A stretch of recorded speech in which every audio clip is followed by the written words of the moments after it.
अब शहजाद को लेकर रोज नए खुलासे हो रहे हैं। अब आपके लिए यह जानना भी जरूरी है कि आखिरकार शहजाद भारत कैसे आया, और जो जानकारी मिल रही है उसके मुताबिक शहजाद अगस्त 2024 में, मतलब पिछले साल 2024 अगस्त का महीना भारत आया था। मेघालय के रास्ते ये भारत पहुंचा था। बताया जा रहा है दावकी नदी को पार करके ये भारत में दाखिल हुआ। इसके बाद कुछ महीने तक पश्चिम बंगाल में ये रुका। किसी दूसरे शख्स के आधार कार्ड पर इसने सिम कार्ड खरीद लिया, अपना नाम बदलकर विजय दास नाम रख लिया। इसने सैफ के हमलावर की ये पूरी की पूरी कुंडली है जो आपके सामने है। अगस्त 2024 भारत आया, मेघालय के रास्ते ये भारत पहुंचा और नदी पार करके, जो दावकी नदी पड़ती है उस नदी को पार करके ये भारत पहुंचा।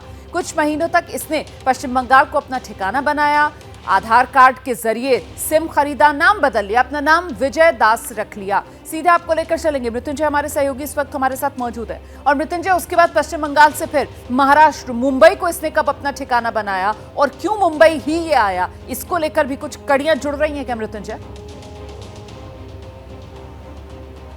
बिल्कुल रोमाना, बहुत चौंकाने वाली बातें सामने आई है और पुलिस की जो जांच में कड़ियां हैं वो जुड़ती चली जा रही हैं।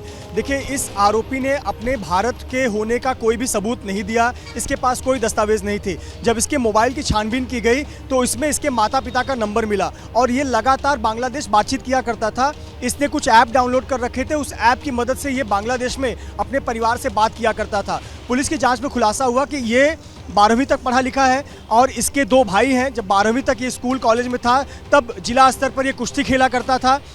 घर में गरीबी की हालत थी, कमाने के उद्देश्य से ये भारत आना चाहता था, लेकिन इसके पास कोई दस्तावेज नहीं थे।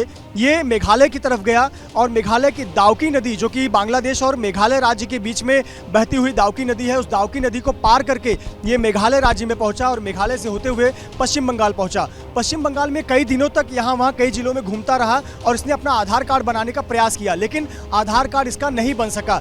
पर इस बीच उसने वहाँ के एक शेख नाम के व्यक्ति के कागज़ पर एक सिम कार्ड हासिल करने में सफलता प्राप्त कर ली और सिम कार्ड जैसे ही मिला वो पश्चिम बंगाल से मुंबई आ गया ट्रेन पकड़कर। और मुंबई आने के बाद में यहाँ अपने आप को उसने विजय दास बताया और ये कहा कि मेरा आधार कार्ड खो गया है और मैं जल्दी ही नया आधार कार्ड बनवा लूँगा।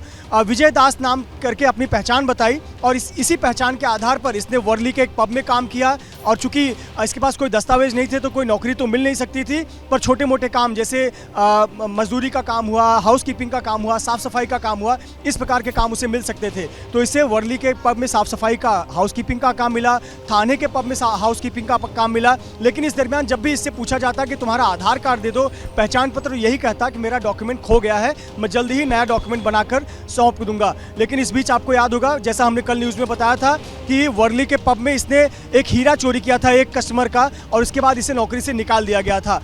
तो ये तमाम जो कड़ियाँ हैं, ये कड़ियाँ अब जुड़ते चली जा रही हैं, सीक्वेंस एस्टेब्लिश हो रहा है। कैसे ये बांग्लादेश से भारत आया, मेघालय, मेघालय से पश्चिम बंगाल, पश्चिम बंगाल से मुंबई, मुंबई में काम कर रहा था, चोरी की इसने, वहाँ से नौकरी से निकाला गया, छिटपुट यहाँ वहाँ काम किए और फिर ये वापस बांग्लादेश जाना चाहता था और जिसके लिए उसको 50,000 रुपये की ज़रूरत थी और ये बड़ी हाथ मारने की फिराक में था और ये बांद्रा इलाके में ये तलाश कर रहा था उन घरों की जहाँ पर सुरक्षा की कमी हो। और इसे देखिए निशाने पर कौन मिला, निशाने पर मिला सैफ अली खान का घर, जहाँ पर